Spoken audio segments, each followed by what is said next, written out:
Sir, লোকেশনে তো এই বাড়িটাই দেখাচ্ছে। মনে হয় এই বাড়ির ভিতরেই তরিকুল অবস্থান করতেছে। কি করবেন স্যার এখন? সরাসরি বাড়িতে প্রবেশ করবেন নাকি? হাসান, আগেই না। আমরা কিন্তু এখন সিভিল ড্রেসে আছি, আর এটা তরিকুলের বাড়ি। অবশ্যই এখানে নিরাপত্তার ব্যবস্থা নিয়েই ওই অবস্থান করতেছে, তাই আমাদেরকে সাবধানে কাজটা সারতে হইব। আগে আশেপাশের পরিস্থিতিটা বুঝি, তারপর বাড়ির ভিতরে প্রবেশ করা যাইবনি।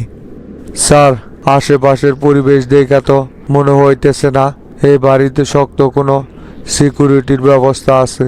মনে হইতেছে স্যার, গোপনে ওরা এই বাড়িতে আত্মগোপন করতেছে, তাই এরকম শক্তভুক্ত কোনো সিকিউরিটি রাখে নাই। মনে হয় বাড়ির ভিতরে প্রবেশ করতে আমাদের সেই রকম কোনো বেগ পাওয়াতে হইব না। তাই তো মনে হইতেছে হাসান, শালাক মনে হয় এখান থেকে উঠাই নেওয়া আমাদের খুব একটা কষ্টসাধ্য ব্যাপার হইব না। তবুও হাসান, আমাদেরকে কিন্তু খুব শক্ত পরিকল্পনা সাজায়া সাবধানে ভিতরে প্রবেশ করতে হইব। রিগল বারটা সব লুট করে রাখো। ভিতরে যে কোনো পরিস্থিতির মোকাবেলা করা লাগতে পারে, তাই আগে থেকে সব কিছু প্রস্তুত করে রাখো, যাতে করে কোনো বিপদ আসলেও আমরা সেটার মোকাবেলা করতে পারি। সমস্যা নাই স্যার, আমি সব রকম প্রস্তুতি নিয়ে রেখেছি। গাড়ি থেকে নামার পরে তো রিগল বার আমি লুট করে রেখেছি। চলেন তাহলে ভিতরে প্রবেশ করা যাক। আল্লাহ ভরসা, যা হবার হবে। চলেন এবার আল্লাহর নাম নিয়ে ভিতরে প্রবেশ করি, দেখি ভিতরের পরিস্থিতিটা কেমন, গুগু ওইখানে পাওয়া যায় কি না। হাসান, চলো। বাড়ির সামন দিক দিয়া প্রবেশ করার প্রয়োজন নেই। আমরা পিছনের দরজা দিয়ে সরাসরি ভিতরে প্রবেশ করব। ওইখানে কিন্তু হাসান, বেশি একটা দেরি করা যাইব না।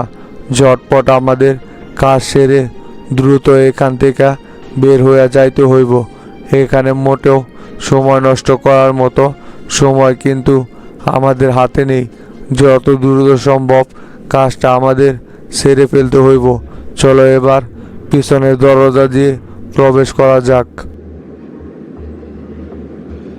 তরিকুল ভাই, আমার মনে হইতেছে এইভাবে আমরা আন্দোলন করে সরকার পতন করা কোনোভাবে সম্ভব হইব না। শক্তপোক্ত ভাবে যদি আন্দোলনটা পরিচালনা না করতে পারি, তাহলে কিভাবে সরকার পতন করব? আমরা যখন ক্ষমতায় ছিলাম 11-তে জনতা পার্টি আমাদেরকে ক্ষমতাচ্যুত করার জন্য যে একটা আন্দোলন শুরু করছিল, তাতে করে কিন্তু আমরা বাধ্য হয়ে নির্বাচনটা দিয়েছিলাম। আমাদেরকেও ঠিক সেই রকমভাবে আন্দোলন পরিচালনা করতে হবে। তাছাড়া ওদেরকে কখনোই গদি ছাড়া করা যাইব না। সরকার কি এমনি এমনি গদি ছাড়তে রাজি হবে? তাই তো দেখতেছি মনসুর, কিন্তু এই শালা শামসুর জন্য তো কোনোভাবে কোনো কিছু করতে পারতেছি না। আমার মনে হয় ওর কাছে জিনেরা খবর দিয়ে যায় আমরা পরবর্তী কোন পদক্ষেপ নিব। ওই আগে থেকেই সেই পদক্ষেপের বিপরীত চিন্তা ভাবনা করে রেখে দেয়, যার কারণে আমরা কোনোভাবেই আন্দোলন সফল করতে পারতেছি না। ভাবলাম স্কুল কলেজের ছেলে মেয়েদেরকে আন্দোলনে নামাবো, কিন্তু দেখো ঢাকা ভার্সিটির আন্দোলন শুরু করাতেই সাথে সাথে বিজিবি মোতায়েন কইরা পরিবেশটা কীরকম ঠান্ডা বানাই ফেললো। এইভাবে কি আর আন্দোলন করা যায়? শামসুই একমাত্র জনতা পার্টিকে ক্ষমতায় টিকিয়ে রেখেছে এখনো। তাছাড়া যে পরিমাণের ষড়যন্ত্র শুরু করছি আমরা এবং জনতা পার্টির কিছু নেতাকর্মীরা, এতে করে জনতা পার্টির ক্ষমতায় থাকার কোনো প্রশ্নই আসে না। শুধুমাত্র শামসুর চিকন বুদ্ধির কারণেই জনতা পার্টি এখন পর্যন্ত ক্ষমতায় টিকে আছে। এই প্রেসিডেন্ট তো একটা মাথা মোটা, সামান্য একটু হুঙ্কার দিলেই ভয়ে কেঁপে দেয়। শুধুমাত্র শামসুই ধরে রেখেছে দলটাকে। না, এক কাজ করব, বাইরের দেশ থেকে অভিজ্ঞ 2জন শুটার ভাড়া করে নিয়ে আসতে হবে শামসুর উপর আক্রমণ করার জন্য।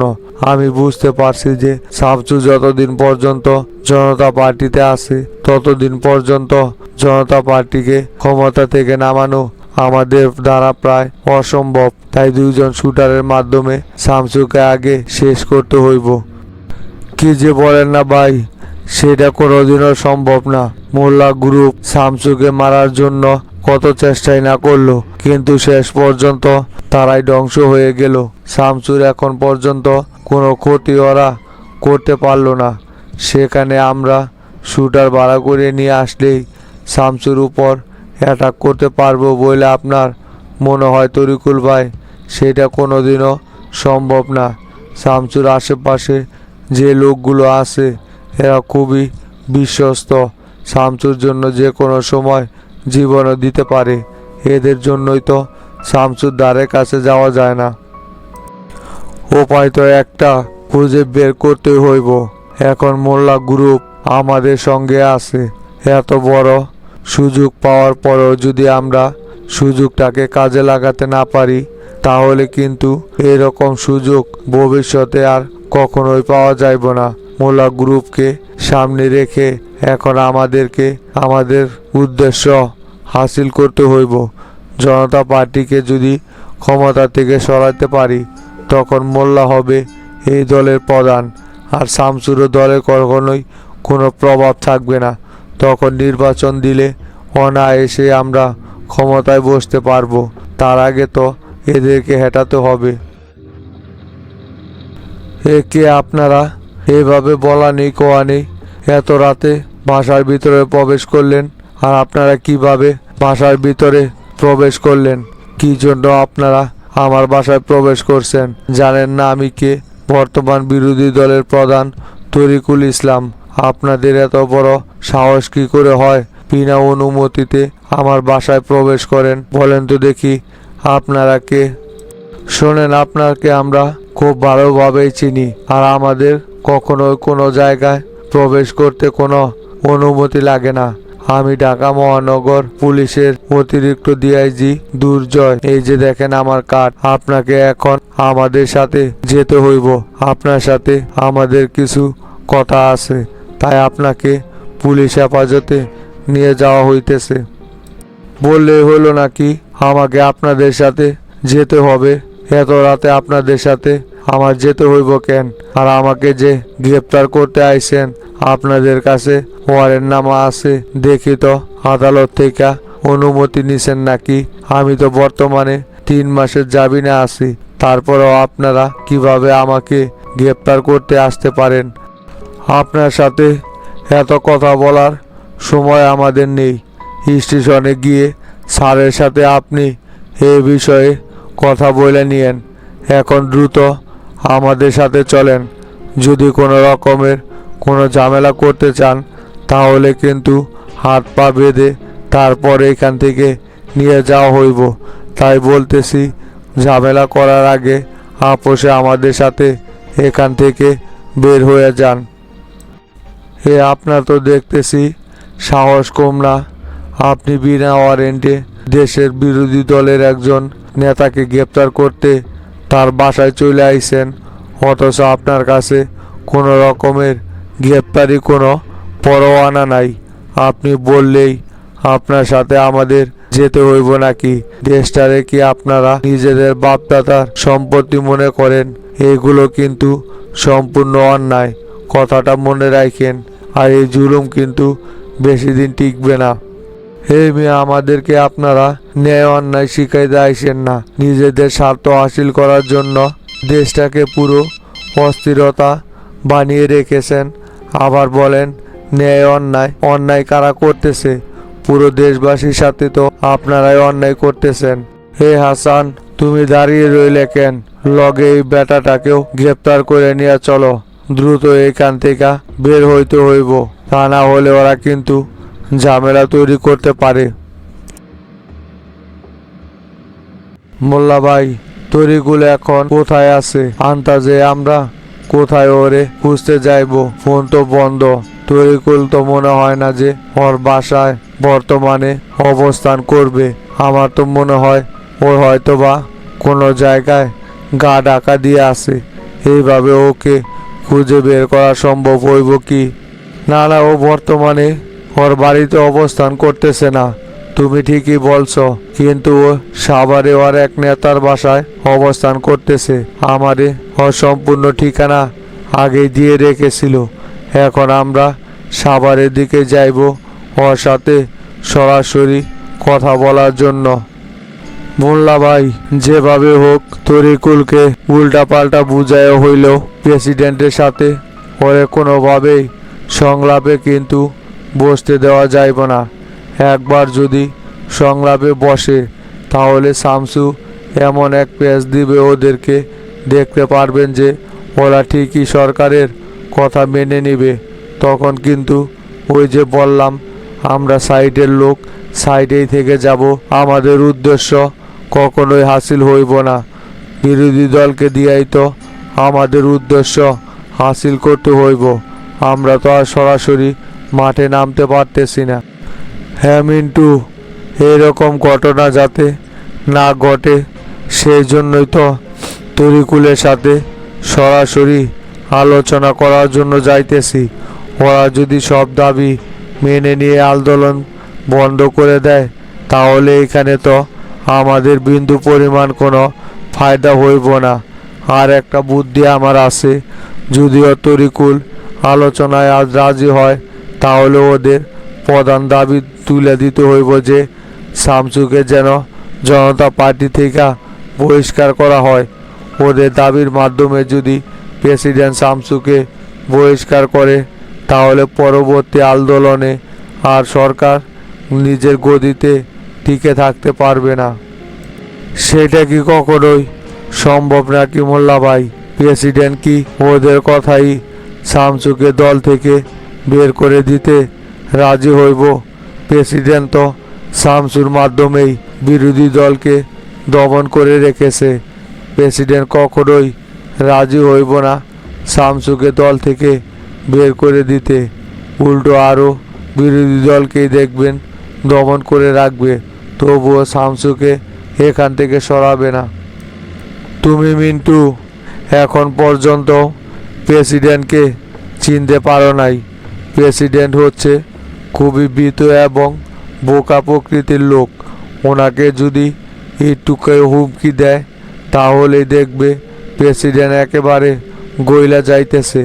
তরিকুলকে দিয়া এমনভাবে উপস্থাপন করব যে প্রেসিডেন্ট বাধ্য হইয়া শামসুকে দল থেকে বহিষ্কার করবে। আর শামসুকে দল থেকে সরাইতে পারলে দলে এন্ট্রি নেওয়াটা আমাদের জন্য কোনো ব্যাপারই হইব না। আচ্ছা ভাই, ঠিক আছে, আগে যাই, চলেন দেখি পরিস্থিতিটা কোন দিকে মন নেয়। তীরে আইসা তো আর তরি ডুবানো কখনোই সম্ভব না। কিরে রমজান, আমার এইভাবে আর কতদিন তোরা আটকায় রাখবি? এই বন্ধ ঘরে হাত পাও বাইন্দা ফালায় রাখছস। অন্ধকারের ভিতরে এইভাবে তো আমার দম বন্ধ হয়ে আইতেছে। রমজান, দয়া করে এখন আমারে সাইডা দে। তোরা ওস্তাদের সম্পর্কে যা যা তথ্য জানি সবই তো তোদেরকে বললাম, তারপরেও আমার এইভাবে আটকে রাখছিস কেন? কাজটা কিন্তু তোরা মোটেও ভালো করতেছিস না রমজান। দূরবে, তুই ভালো মন্দর কি দেখছস? যতক্ষণ পর্যন্ত তোর উস্তাদ ওসমান আমাদের হাতে ধরা না পড়তেছে ততদিন পর্যন্ত তোর এইভাবেই এই জায়গায় আটকিয়ে রাখবো। তোর কোনো মুক্তি নাই। তুই কত বড় হেডামালা আইসস সেটা না দেখে কি তোরে ছাড়বো নাকি? তোর উস্তাদের কত বড় সাহস শামসু ভাইকে হত্যা করার পরিকল্পনা করে। এইবার শুধু ওরে একবার হাতের মাথায় পায় নই, তারপর দেখবি ওর কি হালটাই না করি। এতই সুদা মনে করলি রমজান ওস্তাদকে ধরা? আর ওস্তাদকে যদি তোরা দইরাও ফালাস, ওস্তাদের কোনো ক্ষয়ক্ষতি তোরা কেউ করতে পারবি না। ওস্তাদের পিছনে দাউদ ইব্রাহিমের হাত রয়েছে। ওস্তাদের কোনো কিছু হয়ে গেলে এর প্রতিদান তোদের জীবন দিয়া দিতে হইব। কথাটা ভালো কইরা মাথায় রাখিস। শামসু ভাই যত বড় নেতা হোক না কেন, ওস্তাদের ধারে কাছেও কোনোদিন ঘেঁষতে পারবো না। ওস্তাদের ক্ষমতা শুধু দেশে না, দেশ ছাড়িয়ে এখন দেশের বাইরেও আছে। সেইটাই দেখবো এইবার। তোর উস্তাদ শুধু দেশে প্রবেশ করুক, ও কত বড় নেতা হয়েছে সেইটা এবার দেখা ছাইড়া দিব। এখন খাবার নিয়ে আইছি, চুপচাপ খাবারগুলো খেয়ে নি, তা না হলে কিন্তু এই খাবারও পরবর্তীতে তোর কপালে জুটবে না। তাই এখন বেশি কথা না বইলা চুপচাপ খাবারটা খাইয়া এখানে বসে থাক। তুই যতই চিল্লাচিল্লি করস এইখান থেকে তোর কোনো মুক্তি নাই। এই নরেশ, তুই আমার বন্ধু হইয়া আমার সাথে এত বড় বেইমানিটা করতে পারলি তুই? এর প্রতিদান তোর জীবন দিয়ে দিতে হইব। শুধু এইখান থেকে একবার ছাড়া পাই, এই বেইমানির শাস্তি অবশ্যই উস্তাদ তোকে দিবে। এতদিন যাবৎ উস্তাদের সাথে কাজ করে আইসা এখন শামসুর হইয়া উস্তাদেরই ক্ষতি করতেছিস। তুই তো দেখতেছি বিশ্ব বেইমান রে। হে চুপ কর, এই জগতে কেউ কারো সারা জীবন বন্ধু হয়ে থাকে না, কথাটা মনে রাখিস। এতদিন উসমান ভাইয়ের হইয়া কাজ করছি, তখন উসমান ভাইয়ের জন্য যে কোনো কিছু করতে রাজি ছিলাম। এখন শামসু ভাইয়ের হয়ে কাজ করতেছি, তাই শামসু ভাই যেটা বলবো সেটাই করতে হইব। আর তোর তো এই জায়গায় কেউ কোনো ক্ষতি করতেছে না। উসমান ভাইরে ধরতে পারলেই তোর এইখান থেকে মুক্তি করে দেওয়া হইব।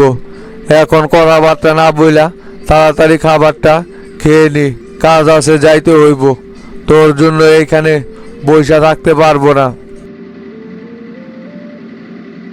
কিরে বাটুল, শোলদুগরির বর্তমান অবস্থা কেমন আছে রে? চাচা, শোলদুগরির অবস্থা তো বর্তমান উদ্বেগজনকই আছে। আমাদের ক্লাব ভাঙ্গাটা নিয়া ওইখানকার নেতা কর্মীদের ভিতরে এক ধরনের অস্থিরতা কাজ করছে। তবে আমি ছেলেপেলেদেরকে একদম নিষেধ করে দিয়েছি যে চাচা না বলা পর্যন্ত এই ঘটনা নিয়ে কেউ যেন কোনো রকমের জ্ঞানজাম তৈরি না করস। সবাই আপাতত শান্ত সুস্থই থাক, পরে চাচা যা বলবো সেই অনুযায়ী কাজ করবি। দেখলি তো বাটুল, কিভাবে খেলাটা খেললাম, কেউ কোনো কিছু বুঝতেই পারলো না। আমাদের লোকজন দিয়ে ক্লাবটা ভাঙিয়ে এখন তো তার নামে সম্পূর্ণ দোষ চাপিয়ে দেওয়া হইল। প্রশাসনও এখন তো তার বিরুদ্ধে কাজ করতেছে। একেবারে জায়গা মতো ক্লিক লাগাই দিয়েছি।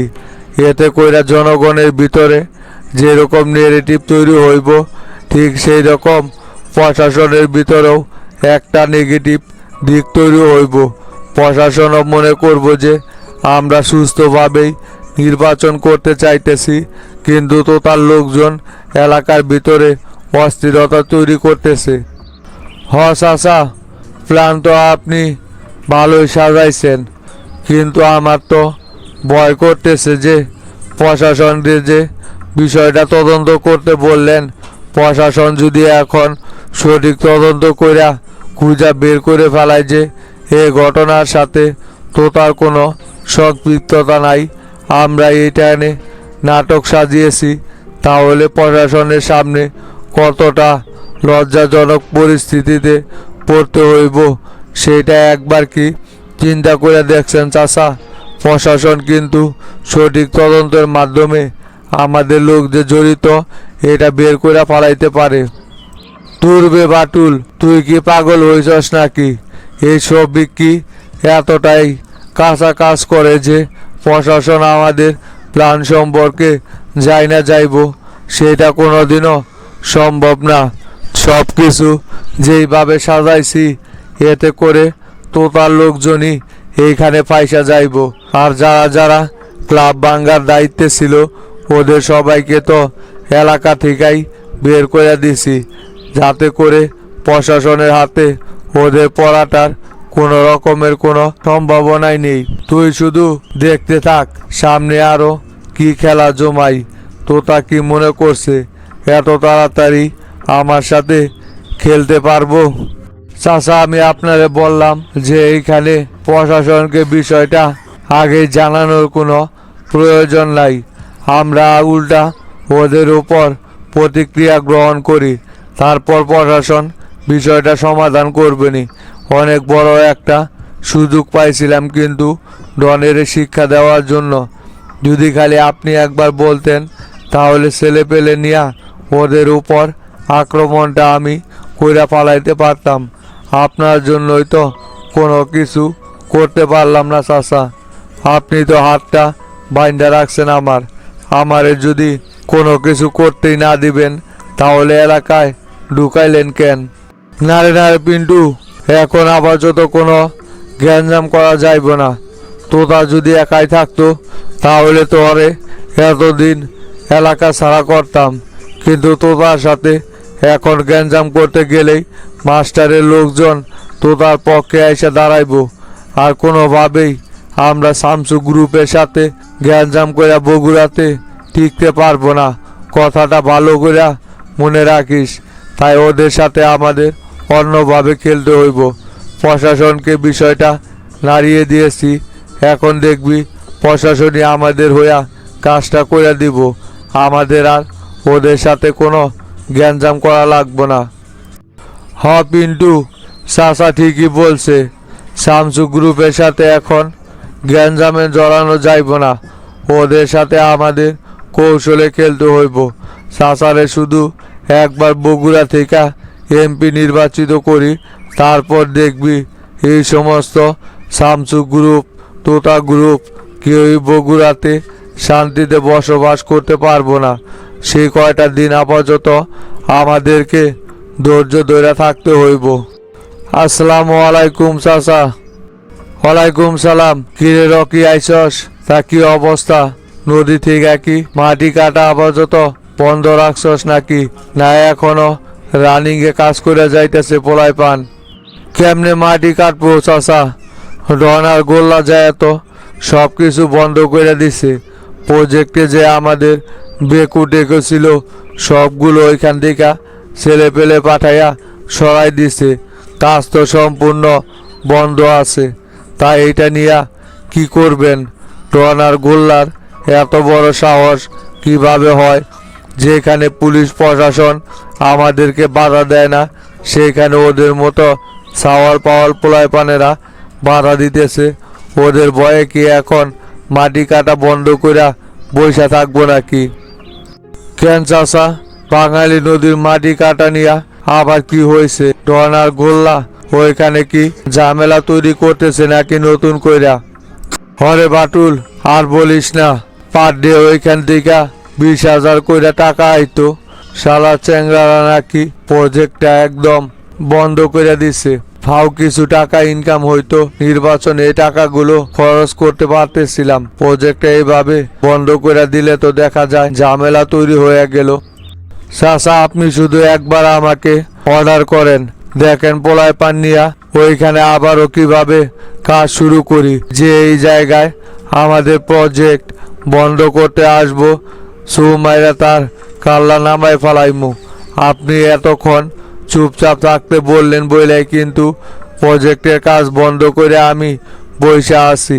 ওদের ভয়ে তো আর প্রজেক্টের কাজ বন্ধ করে রাখা যায় না। আপনি এখন বলেন কি করব আমরা? নারী রকি, এখন আপাতত নির্বাচনের সময় কোনো রকমের কোনো গ্যাঞ্জাম করা যাইব না। এইগুলো তো সম্পূর্ণ অবৈধ কাজ।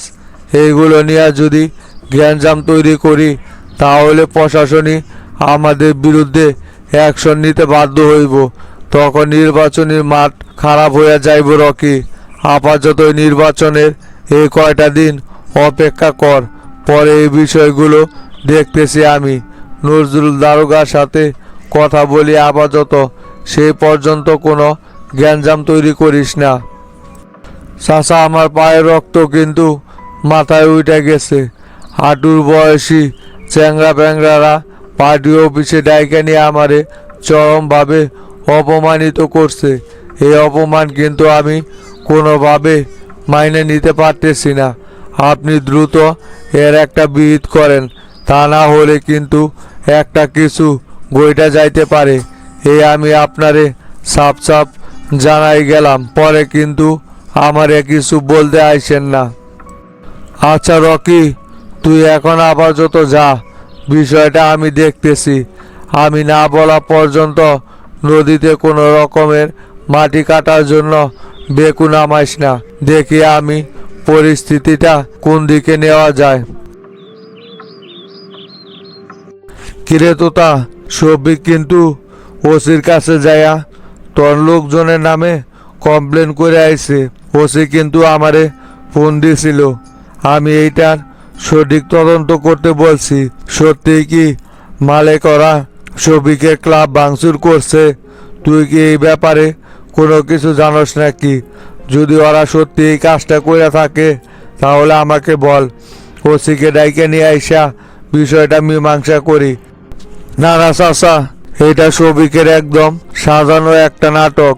মালিক বা আনোয়ার বাপ্পি ওরা কেউ এই ঘটনার সাথে জড়িত না। শফিক এটা পরিকল্পিতভাবে ওদের উপর দোষ চাপাইতেছে। যেদিন এই ঘটনাটা ঘটে সেই দিন তো মালিক ও শ্বশুর বাড়িতে উপস্থিত ছিল। আমি ওরে ফোন দিয়া আসতে বলছিলাম, তখন আমারে বিষয়টা ওই বলে, ওই তো এই ঘটনার সাথে জড়িত হওয়ার কোনো সম্ভাবনাই নাই। আর আনোয়ার আর বাপ্পি ওরা মালিকের খাস লোক, মালিকের কথা ছাড়া ওরা কোনো পদক্ষেপই নেয় না। আর মালিককে না জানিয়ে ওরা এত বড় একটা ঘটনা ঘটাইব, এটা শফিকের সম্পূর্ণ একটা সাজানো নাটক। আমাদের সাথে তো এমনিতে গ্যাঞ্জাম কইরা কোনোভাবে পারবে না, সেই জন্য প্রশাসন দিয়া কৌশলে আমাদেরকে ছোট করতে চাইতেছে। সমস্যা নাই তোতা, আমি ওসিরে ভালোভাবে বিষয়টা তদন্ত করতে বলছি। দেখি তদন্তে ওসি কি রিপোর্ট নিয়ে আসে। যদি শফিক সত্যি সত্যি আমাদের ছেলেপেলেদেরকে ফাঁসানোর জন্য এই নাটকটা সাজিয়ে থাকে, তাহলে ওর বাটপাড়ির উচিত শিক্ষা এবার দিমু। সুস্থ ধারা রাজনীতি যেহেতু বগুড়াতে করবে না, তাহলে ওর সাথে সেইভাবে রাজনীতি করতে হইব আমাদের। ও কি মনে করছে বগুড়াতে যা মন চাইব তাই কইরা বেড়াইব, আর আমরাও চুপচাপ সব কিছু মাইনে নেব? সেইটা কোনোদিনও হইব না তোতা। শুধু ওসি বিষয়টা দেখতে চাইছে, দেখুক আগে, তারপর দেখি এই ঘটনার মূল হোতাকে। তারই এইবার বাটাম ফাটাইমু দেখিস। চাচা, আপনার কি মনে হয় মালিক এত বড় একটা ঘটনা ঘটাইব সেটা আমি জানবো না? আর আমি যদি নাই জানতাম, অ্যাটলিস্ট গোল্লা আর ডন তো বিষয়টা জানতো, আর ওরা বিষয়টা জানলে অবশ্যই আমার কানে তুলতো। আর আমার কানে এই ঘটনা আসলে তো আমি আপনার সাথে পরামর্শ না করে ওদেরকে কোনো কিছু করতে দিতাম না। এটা সম্পূর্ণই শফিকের ষড়যন্ত্র। ওই বুড়া জিনের মাথায় যে কত পেঁচ গোছ আছে সেটা আমার চাইতে ভালো কেউই জানে না চাচা। ওর সাথে এতদিন থাইকা ওর প্রত্যেকটা রগ আমার খুব ভালো কইরাই চেনা আছে। ওসিরে ভালো কইরা তদন্ত করতে বলেন, দেখবেন লাস্টে যায়া এই শফিকে ফাইসা যাইব। ওই নিজে আমারে বিপদে ফালানোর জন্য ফাঁদ বানাইছে না, সেই পাদে ওই যেন পড়ে। সমস্যা নাই তোতা, দেখা যাক সামনে কি ঘটে। ওসিরে যেহেতু দায়িত্বটা দিছি, ওসি দায়িত্বটা পালন করুক। শফিক যেহেতু সঠিক তদন্ত চাইতেছে, ওরে সঠিক তদন্তের মাধ্যমেই ফাঁসায় ফালাইমু। এই ওসি আমাদের পক্ষে আছে, ওরে যেভাবে বলমু সেইভাবেই কাজ করব। আর তুই লক্ষ্য রাখিস নতুন কইরা কোনো গ্যাঞ্জামে যেন ছেলেপেলেরা না জড়ায়। ওরা যদি কোনো রকমের উস্কানিমূলক কথাবার্তা বলে তাহলে যেন সেটা আমার কানে তোলে, তাও যেন মাপদুরি কইরা কোনো রকমের কোনো গ্যাঞ্জাম করতে না যায়। না না, আমি সেইটা সকল ছেলেপেলেরে আগেই বইলা রাখছি, কোনো রকমের কোনো গ্যাঞ্জামে যাওয়া যাইব না। কারণ আমি খুব ভালো করে জানি যে শফিক যে কোনোভাবে চাইতেছে একটা গুডু লাইন পাকাইয়া নির্বাচনে আলাদা একটা অ্যাডভান্টেজ নিতে, ওরে কখনোই সেই সুযোগ কইরা দেওয়া যাইব না। আর চাচা, গোল্লা কি আপনাকে বিষয়টা জানাইছে নাকি?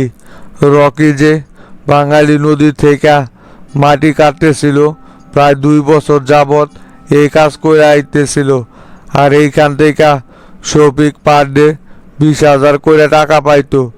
আর একটা বাক ইউনিয়ন সভাপতি এবং থানার নজরুল দারোগাও নিয়মিত পেয়ে যেত। আমরা কিন্তু রকিরে ডাইকা নিয়ে আইসা প্রজেক্টটা সম্পূর্ণ বন্ধ করে দিছি। এই বিষয়ে কিন্তু আপনার এখন পদক্ষেপ নিতে হইব চাচা। ওরা এতদিন যাবৎ অবৈধভাবে নদী থেকে মাটি খনন করে খাইতো, ওদেরকে এই অনুমতি কে দিল? আর ওসি কিভাবে এই সব বিষয় জানার পরেও চুপচাপ থাইকা গেছে? এটার একটা বিহিত করতে হইব কিন্তু আপনার। হরে ডন, গোল্লা আমারে বিষয়টা জানাইছে। তোরা যে বিষয়টা অফ করে দিছস সেটা শুনে আমি খুবই খুশি হয়েছি। এইরকমভাবে এলাকার ভিতরে যারা অন্যায় কাজ করে যাইব প্রত্যেকটা জায়গায় তোরা প্রতিবাদ জানাইবি, তাতে কইরা পরবর্তীতে কি হয় না হয় সেটা আমি দেখব।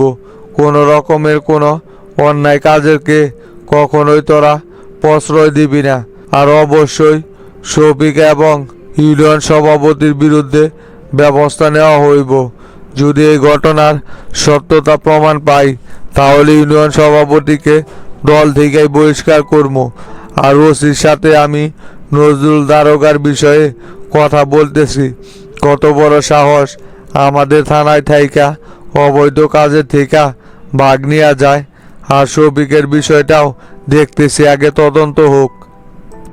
সমস্যা নাই চাচা, গোল্লা আর আমি সারাক্ষণ এলাকার ভিতরে এই সমস্ত ধান্দা নিয়েই ঘোরাফেরা করি।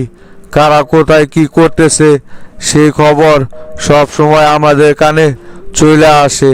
শুধু নির্বাচন নিয়ে এই কয়টা দিন ব্যস্ত ছিলাম, তাই বইলা এইদিকে নজর দিতে পারি নাই। যখনই খবরটা আমাদের কানে চলে আইছে সাথে সাথে আমরা এই বিষয়ে ব্যবস্থা নিয়ে ফেলাইছি। আর কাউকেই এই এলাকার ভিতরে কোনো রকমের অবৈধ কাজ করতে দিব না। আর তোতা, তুইও তো মনে হয় এই বাঙালি নদীর মাটি কাটা থেকে ভাগ পাইতি। কই আমাকে বিষয়টা তুই আগে থেকেই তো জানাইলি না যে শফিক এখন ওইখান থেকে সম্পূর্ণ একাই এই কাজগুলো কইরা যাইতেছে। আমারে যদি বিষয়টা আগে থেকে জানাইতি তাহলে ওরা কি অবৈধভাবে এতদিন এই কাজগুলো করে যেতে পারতো? তোরও তো এখানে দোষ আছে। কি যে বলেন না চাচা, আমি তো এইখান থেকে টাকা পয়সা নেওয়া অনেক আগেই বন্ধ করে দিছি। এই কাজটাও আমি সম্পূর্ণভাবে বন্ধ করে দিছিলাম, কিন্তু পরবর্তীতে যে শফিক গোপনে গোপনে রকিরে দিয়া এই কাজটা আবার চালু করছে সেইটা আমি জানতাম না। পরে ডনের কাছ থেকেই সেই খবর পাইলাম। যদি আমি জানতাম শফিক এখন ওইখান থেকে টাকা খাইতেছে তাহলে তো আমি নিজেই ওইটার উপর পদক্ষেপ নিতাম। একেবারে ফালতু একটা লোক। যে জায়গায় দুর্নীতি আছে সেই জায়গায় শফিক আছে ক্ষমতায় না থাকা অবস্থায়। তারপরও যেভাবে দুর্নীতি রমরমা ব্যবসা খুইলা বইছে, না জানি এই লোক এমপি হইতে পারলে কি যে করে। পুরো থানায় তো বিক্রি করে খাইয়া ফালাই দিব। এই সমস্ত ফালতু লোকরে কিভাবে যে রাজনীতিতে আনা হয় সেটাই আমার মাথায় ঢোকে না। কেন মাঝখানে একবার এমপি বানাইছিলেন না?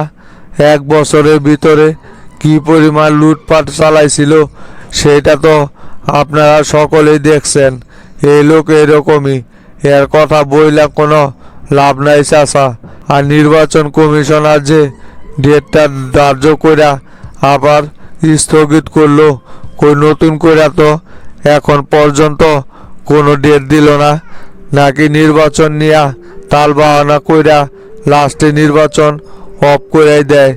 যে পরিমাণ প্রচারণা চালাইয়া মাঠটা গুছাইয়া আনছিলাম, এখন যদি নির্বাচনই না হয় তাহলে তো অনেকটাই পিছাই পড়মু চাচা। না রে না তোতা, নির্বাচন যথাসময়ই অনুষ্ঠিত হইব।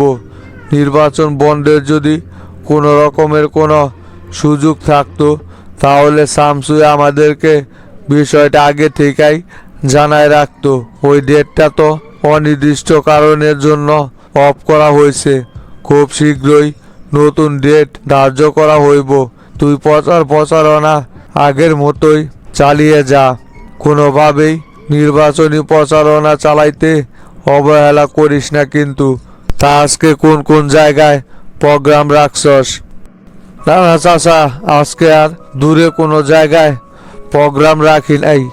এলাকার ভিতরেই কয়েকটা জায়গায় উঠান বৈঠকের আয়োজন করছি। হাবিব বাইরে নিয়া সেইগুলোতে পরিদর্শন করবার যাবার চাইতেছি। তা হাবিব ভাই কই? ফোন দিলাম, বলল যে আপনার অফিসে আসার জন্য। কখন থেকে আইসা বইসা আছি, ওই লোকের তো কোনো খবরই দেখতেছি না। হাবিব ভাই তো সারাদিন আমার সাথেই ছিল, কিছুক্ষণ আগেই বাসায় গেছে। মনে হয় ফ্রেশ ট্রেশ হইয়া বের হইব। তুই তাহলে হাবিব বাইরে নিয়া এদিকে প্রচারণা চালা। আমি দেখি থানায় যাইমু ওতির সাথে আলোচনা করার জন্য। হে তোরা ভাই থাকেন তাহলে, আমি চলে গেলাম। বললাম মনে হয় চলে আইছে, বারে বারে আমারে ফোন দিতেছে। আমি তাহলে গেলাম এখন। কি খবর সেলিম ভাই? সম্রাটের সাথে কি কথা বলছিলেন নাকি? মিশনে কি লোক পাঠাইছে? আর কারে কারে পাঠাইলো? ওইখানে কিন্তু চৌকস পুলিশ অফিসার পাঠাইতে হইব। তা না হলে যে কাউকে পাঠাইলে বিষয়টা গড়বড় করে ফেলাইতে পারে। শামসু, কাজ ওরা অলরেডি শুরু করে দিছে। সম্রাট আমারে ফোন দিছিল, ওইখানে নাকি এসিপি দুর্জয় আর ওর সাথে কনস্টেবল হাসানকে পাঠিয়েছে। ওরা সিভিল ড্রেসে গিয়েছে, কোনো সমস্যা নেই। আমরা যেখানে তুলে নিয়ে আসতে বলছি সেইখানেই নিয়ে চলে আসবো। আর আসার সাথে সাথেই সম্রাট আমারে ফোন দিতে চাইছে। ফোন দিলে আমরা চলে যাইবনি। দুর্জয়কে যেহেতু পাঠানো হয়েছে তাহলে বিষয়টা কিছুটা নিশ্চিত হওয়া যায়। দুর্জয় অনেক চৌকস একজন পুলিশ হয়ে পারবো এরকম গোপন মিশনগুলো সাকসেস করার জন্য। যে করে হোক ওর বিষয়টা সম্পূর্ণ আমাদের সিক্রেট রাখতে হইব। যদি কোনোভাবে বিষয়টা লিক হয়ে যায় তখন কিন্তু পরিস্থিতি সামাল দিতে আমাদের হিমশিম খেয়ে যেতে হইব। তাই যেভাবে হোক ওকে আমাদের গোপনীয়তা বজায় রেখেই সব কাজ কমপ্লিট করতে হইব। প্রেসিডেন্টকেও বিষয়টা কোনোভাবে জানতে দেওয়া যাইব না। তা তো অবশ্যই শামসু, প্রেসিডেন্ট তো এইদিকে তরিকুলের সাথে বৈঠক করার জন্য একেবারে উতলা হয়ে পড়ছে। সন্ধ্যার থেকে নাকি ফোন দিতেছে, এখন পর্যন্ত ফোনে পাইতেছে না। আমি গিয়েছিলাম প্রেসিডেন্টের সাথে দেখা করার জন্য। প্রেসিডেন্ট আমাকে বিষয়টা বলল যে তরিকুলের সাথে নাকি কোনোভাবেই যোগাযোগ করা যাচ্ছে না। লিডার যতই চেষ্টা করুক ওদের সাথে সংলাপে বসার জন্য, আমি যতক্ষণ পর্যন্ত এই ঘটনার আসল রহস্য উদ্ঘাটন করতে না পারবো ততক্ষণ পর্যন্ত লিডারকে ওদের সাথে কোনো রকমের কোনো সংলাপে বসতে দেব না। আগে বিষয়টা আমার সম্পূর্ণ ক্লিয়ার হইতে হইব, তারপর লিডারের সাথে ওরা সম্মেলন করুক, তাতে আমার কোনো সমস্যা নাই। কিন্তু এখন যদি লিডার ওদের সাথে আলোচনায় বসে তাহলে এই ঘটনার মূল হোতাকে আমরা কোনোভাবেই খুঁজে বের করতে পারবো না। শুধু আমরা না, হয়তো বা দেখো গা মোল্লা গ্রুপও চাইতেছে লিডারের সাথে যেন তরিকুলের কোনো রকমের সংলাপ না হয়। যদি আলোচনার মাধ্যমে লিডার বিষয়টা সমাধান করে ফেলাইতে পারে, তাহলে তো এখানে ওদের প্রজেক্টটা সম্পূর্ণ লস হইব। ওরাও দেখোকা চাইব যে কোনোভাবে যেন লিডার ওদের সাথে আলোচনায় বসতে না পারে। তবে আমার টেনশন হইতাছে, আমরা যে তরিকুলকে উঠিয়ে নিয়ে আসার প্ল্যান করতেছি, এতে আবার লিডার বিষয়টা জেনে না যায়। লিডার বিষয়টা জেনে গেলে কিন্তু খুব রাগারাগি করবে শামসু। এমনিতেই লিডার আমাদের উপর রেগে আছে। আমরা নাকি লিডারের কোনো কথার গুরুত্ব না দিয়ে নিজেদের মন মতো সিদ্ধান্ত নেই। হ্যাঁ, লিডারের কথায় যদি কাজ করতাম এতদিন, তাহলে আর এই চেয়ারে বসে থাকা লাগতো না। কবে কাদের মোল্লা লিডারের চেয়ার দখল করে নিত। ওনার মতো এরকম বোঝাই এবং ভীতু রাজনীতিবিদ আমার লাইভে দ্বিতীয়টা আমি আর দেখি নাই সেলিম ভাই। ওনারে খুব শীঘ্রই অবসরে পাঠাইতে হইব, আর তার আগে সব কিছু আমাদের নিয়ন্ত্রণে রাখতে হইব। কোনোভাবেই বিরোধী দল এবং মোল্লাকে কোনো রকমের কোনো সুযোগ করে দেওয়া যাইব না। শামসু, সেটার জন্য আমাদের প্রস্তুত থাকতে হইব। সব কিছু লিডার এলোমেলো করে দেওয়ার আগেই পরিস্থিতিটা সম্পূর্ণ আমাদের নিয়ন্ত্রণে নিয়ে ফেলাইতে হইব। যদি একবার পরিস্থিতিটা ঘোলাটে হয়ে যায়, তখন শত চেষ্টা করেও এটাকে আমরা কোনোভাবেই ঠিক করতে পারবো না। তাই লিডার সব কিছু গড়বড় করার আগেই আমাদেরকে সব দায়িত্ব বুঝে নিতে হইব শামসু। বর্তমানে সেলিম ভাই, দলের কিছু প্রবীণ নেতারা মোল্লার হয়ে দলে কাজ করে যাচ্ছে প্রতিনিয়ত। এখনো এদেরকে আগে সরিয়ে আমাদের তরুণ নেতৃত্বদেরকে এই জায়গায় বসাইতে হইব। এদেরকে না সরানো পর্যন্ত কোনোভাবেই লিডারকে সরানো যাইব না। এরা থাকা অবস্থায় যদি দলের ভিতরে বিশৃঙ্খলা সৃষ্টি করি, এই সুযোগে মোল্লা আবারও দলে এন্ট্রি নিয়ে ফেলাইব। তাই মোল্লার যে সমস্ত লোকজন দলে আছে, এদেরকে আগে বেছে বেছে ছাঁটাই করতে হইব। তারপর আমাদের আসল খেলাটা খেলতে হইব। তা তুমি ঠিকই বলছো। দলের এখন সবচাইতে বেশি মোল্লার কাজ করে যাচ্ছে পররাষ্ট্রমন্ত্রী ইকবাল এবং প্রেসিডিয়াম সদস্য মিন্টু, আর সাথে আইন মন্ত্রীরও কিছুটা যোগসূত্র আছে। এই তিনজনই বর্তমানে খুব বেশি মোল্লার হয়ে কাজ করতেছে। এই তিনজনকে ছাঁটাই করে তারপর বাকিগুলোকে ছাঁটাই করতে হইব। কিন্তু ইকবালের কথা তো প্রেসিডেন্ট খুবই গুরুত্ব সহকারে দেখে। ওরে কিভাবে সরাইবা, সেই প্ল্যানও আমার সাজানো আছে ইকবাল ভাই। সময় মতো শুধু অ্যাপ্লাই করে দিব। এগুলো নিয়ে আপনার টেনশন করা লাগবে না। দলের সবচাইতে মোল্লার মতো পাওয়ারফুল নেতা তো আর কেউ ছিল না। জনতা পার্টিতে যখন আমি এন্ট্রি নেই, তখন কিন্তু মোল্লা, হাজী সিদ্দিক, দুলু, SM কামাল, ওরাই ছিল জনতা পার্টির সবচাইতে প্রভাবশালী নেতা। এদেরকে জনতা পার্টি থেকে আমি কিন্তু ঠিকই বের করে ছাড়ছি। আর ইকবাল, পিন্টু এরা তো সামান্য মশা মাসি মাত্র। যে কোনো সময় ওদেরকে দল থেকে বের করে দিব। আমার সেটা নিয়ে দ্বিতীয়বার কখনোই চিন্তা করতে হইব না। কথাটা মনে রাখেন।